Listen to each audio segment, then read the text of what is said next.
Hello friends, welcome to Dhana Tamil cooking. இன்றைக்கி நம்ம சேனலில் என்ன பார்க்க போகிறோம்னா புளிப்பொங்கல் எப்படி செய்யுதுன்னு பார்க்கலாம் வாங்க. இப்போ புளிப்பொங்கல் செய்கிறதுக்கு நம்ம ஒரு குக்கரை வச்சு நல்லெண்ணெய் சேர்த்துக்குவோம். நல்லெண்ணெய் தான் சேர்த்துக்கணும். அதுக்கு புளி பொங்கல்னு சொல்லுவாங்க, புளி உப்புமான்னு சொல்லுவாங்க. ஊருக்கு ஊர் ஒவ்வொரு மாதிரி சொல்லுவாங்க. சூப்பராக அவ்வளோ டேஸ்ட்டாக நல்லாயிருக்கும். ஒரு வாட்டி செஞ்சு பாருங்கள். இதுக்கு அரிசியில் செய்கிறதோட நொய் கடையிலெல்லாம் நொய் இருக்கா, குருணன் இருக்கா, அந்த குருணை எடுத்து செஞ்சீங்கன்னா சூப்பராக இருக்கும். நான் அந்த மில்லில் வாங்கினேன் குருணை தான். அரிசி வாங்குவோம் நாங்கள் மில்லில், அந்த மில்லிலேயே குருணை கொடுங்கன்னு கேட்டு வாங்குவோம். அந்த குருணையில தான் இப்போ நான் செஞ்சு காமிக்க போகிறேன்.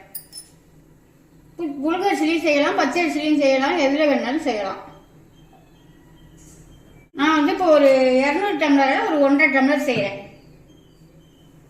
அரிசியெல்லாம் தண்ணியெல்லாம் நம்ம 1க்கு 2 மாதிரி தண்ணி வைப்போம்ல, அந்த மாதிரி தண்ணி வச்சுக்கோங்க. நீங்கள் என்ன அரிசி எடுக்கிறீங்களா, பச்சரிசியா புழுங்கரிசியா, அதுக்கு தகுந்த மாதிரி தண்ணி வச்சுக்கோங்க. நம்ம சாதம் செய்கிற மாதிரி தான் குக்கரில்.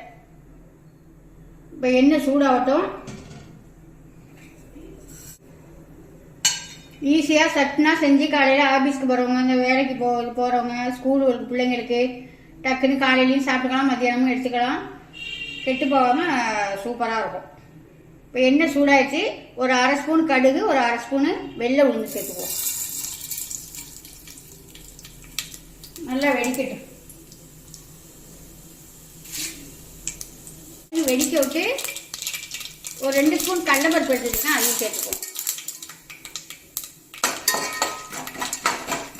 கடலைப்பருப்பு நல்லா செவந்து வரட்டும்.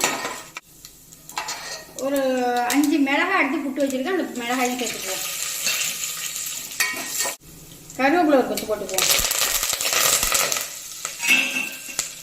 நான் அந்த 1.5 டம்ளர் அரிசிக்கு இந்த அளவுக்கு புளியை எடுத்துருக்கேன். இந்த புளியை கரைச்சி எடுத்துக்குவோம்.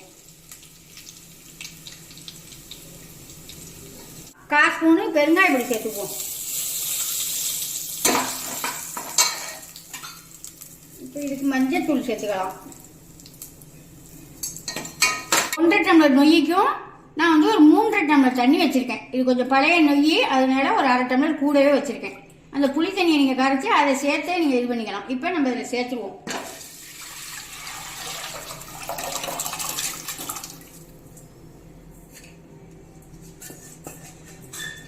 சேர்த்து அதுக்கு தேவையான உப்பை போட்டு நம்ம எப்போதும் போல சாப்பாடுக்கு வைக்கிற மாதிரி 2 விசில் விட்டு, 2 விசிலா 3 விசிலா நீங்கள் எவ்வளோ விசில் விடுவீங்களோ உங்கள் சாப்பாட்டுக்கு அந்த மாதிரி விசில் விட்டு நீங்கள் சத்த நேரம் சிம்மில் வச்சு எடுத்துக்க வேண்டியதான். நான் ஒரு 3 விசில் விடுவேன், ஒரு 5 நிமிஷம் சிம்மில் வைப்பேன். இதுக்கு தேவையான உப்பை போட்டுக்குவோம். போட்டுக்கிட்டு இப்போ நல்லா கிளறி விட்டு புளியெல்லாம் கரெக்டாக இருக்கா, உப்பெல்லாம் கரெக்டாக இருக்கான்னு பார்த்துக்கிட்டு மூடிடுவோம். இந்த பாருங்க, நான் நொய் எடுத்துக்க மாட்டேன். நல்லா நைஸ் நொய்யாக இருக்கும்.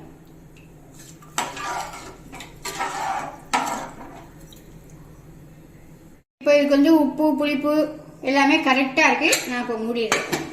மூடிட்டு ஒரு 3 விசில் விட்டு ஒரு 5 நிமிஷம் சிம்மில் வச்சு ஓப்பன் பண்ணி உங்கள்கிட்ட நான் காமிக்கிறேன்.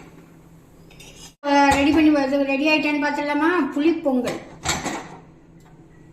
சூப்பராகவே ரெடியாக இருக்கு. அருமையாக ரெடியாக இருக்கு பாருங்க. சாப்பிடலாமா? புளிப்பொங்கல் சூப்பராக நல்லாவே அருமையாக இருக்குது. சாப்பிட்டு பார்த்துட்டேன்னா இதுக்கு தொட்டுக்கு என்னன்னு கேட்டிங்கன்னா அப்பளம். இது அப்பளம் நம்ம வீட்டில் போட்டோம்ல, அந்த அப்பளம் அரிசி அப்பளம் வீட்டில் போட்டது. வத்தல்,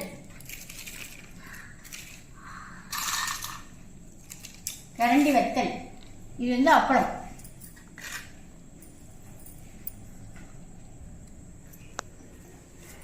நல்லா இருக்குப்பா, சூப்பரா. இந்த தின்னு பாரு, நல்லா இருக்கான்னு சொல்லி. நல்லா இருக்கு.